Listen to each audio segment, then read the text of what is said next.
Vamos a mais um resumo de história, falando agora sobre o feudalismo na Europa medieval.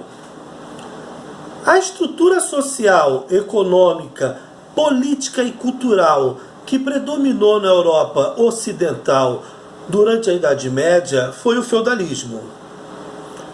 O sistema feudal tinha nos feudos os núcleos onde a sociedade medieval se organizou. Do ponto de vista econômico, o sistema feudal era caracterizado pelo predomínio da produção para consumo local, o que chamamos de cultura de subsistência, comércio reduzido ou inexistente e baixa utilização de moedas. A agricultura era a atividade econômica que prevalecia durante a época feudal e envolvia a maior parte da população que vivia no meio rural. As terras do feudo pertenciam aos nobres proprietários de terras, os chamados senhores feudais, aos reis medievais, proprietários de terras com esse título, e à Igreja Católica. Essas terras se dividiam em manso senhorial, onde os servos trabalhavam a terra e toda a produção pertencia ao senhor feudal. Em manso servil, também chamado de lote servil, área destinada ao usufruto dos servos, onde a produção era dividida com uma parte indo para o senhor feudal e outra parte ficando com o servo para o sustento da sua família. E por último, as terras comunais, que era parte do feudo usada tanto pelos servos quanto pelos senhores, que eram constituídas por pastos, florestas e bosques. Mas somente os nobres poderiam caçar nessas terras. Os feudos eram governados pelo senhor feudal, cuja autoridade era inquestionável nos limites do feudo. Era ele que cobrava impostos e aplicava a justiça dentro das suas propriedades. Não havia estados centralizados. O poder político estava fragmentado em cada reino entre os diversos feudos.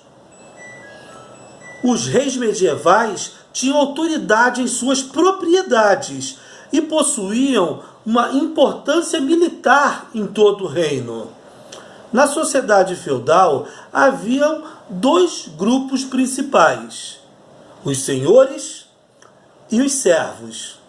Essa sociedade, onde a mobilidade social praticamente inexistia, era dividida em ordens. Era também chamada de sociedade estamental, porque ela também podia ser chamada e ser dividida em estamentos, onde a primeira ordem ou estamento era a ordem do clero, responsável pela questão espiritual.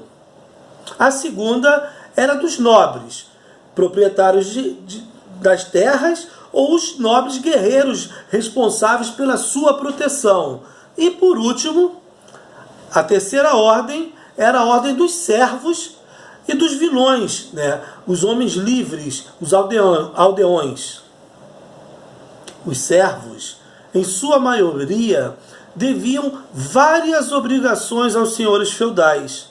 A corvéia, que era aquela prestação de trabalho gratuito por vários dias no manso senhorial.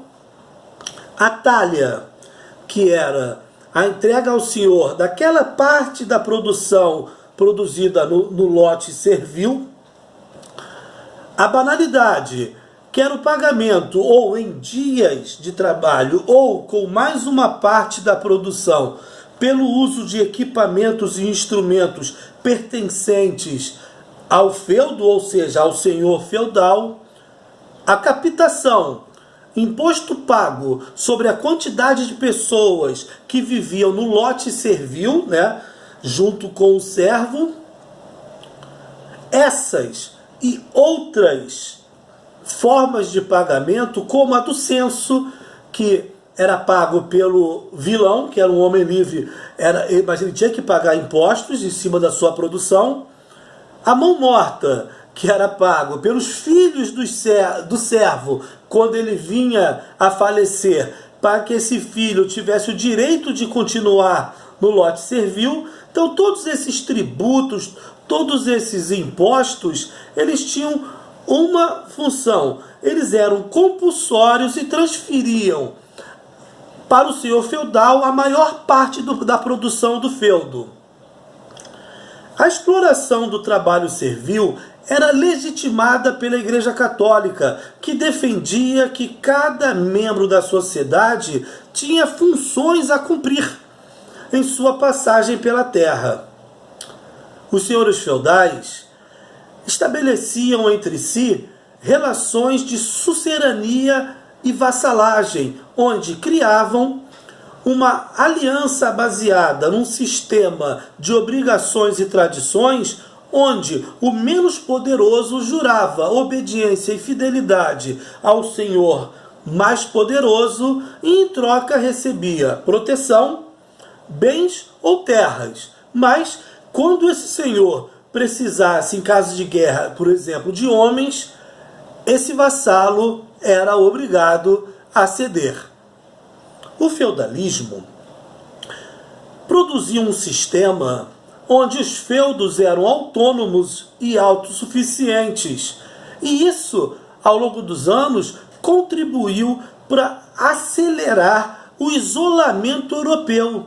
Isolamento esse que só foi quebrado a partir da reabertura comercial iniciada com as cruzadas.